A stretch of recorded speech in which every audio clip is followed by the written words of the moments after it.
Wire and duct tape, tips and tricks for technicians, because we know you can just wing it, but now you don't have to.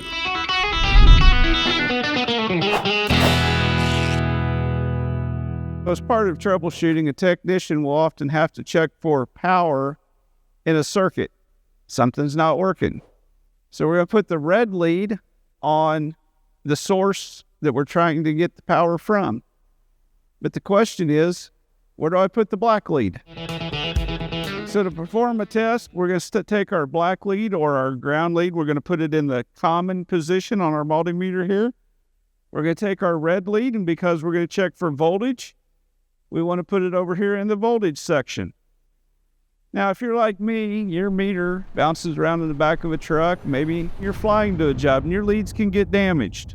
So I always like to put my meter in the ohm setting and check my leads. I'll simply just touch them together and I'll make sure that I get a good resistance. And right here I have 0.2 ohms. That tells me my leads are connected and I don't have a problem. My meter leads.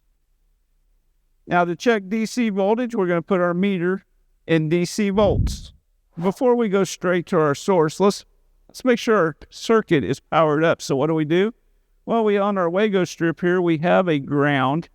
So we'll stick the black lead into the ground. We'll stick the red lead into our voltage source. And as you can see on our meter, we do have 24 volts powering up our circuit. So now we need to check power out here at our source, at our light. Well, the question is where do we ground? Well, the best place is back to where the source grounds at. It could ground back to the machine, so I could touch right here. And as you can tell, I have no voltage. It could be that the ground, maybe I have a bad ground here on this controller. Maybe my ground wire actually goes back and grounds in the controller in the instance of a treble pump. So the best place we can go is follow our schematic and go back, and here you see we can go back to the source. And if we come back to our source ground, now we have voltage on our thing. So where you put your black lead, your ground really does matter. Let me show you on a schematic. If you look over here, here's solenoid valves, and you can see all the ground wires are dotted.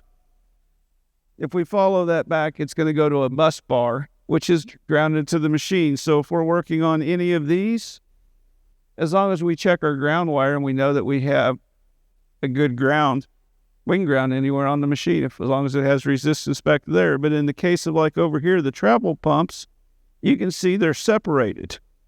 So the left and the right are tied together, or the forward and the reverse for the left and the forward and the reverse for the right, the grounds are tied together. But if you look at the number here, it's not a ground wire number. It's actually a ground that is going back and being controlled into the ECM. So in this instance, we would not be able to use the machine ground to check our voltage. We'd get an inaccurate reading. So as a service technician, we should be using our multimeter to test electrical. We shouldn't be using a test light or a power probe. Yes, they have their purpose, but we really should be using our multimeter. And the real question becomes, where do I put my leads when I'm making a test in my electrical circuit? And where do I what setting on my multimeter do I use to get the correct test?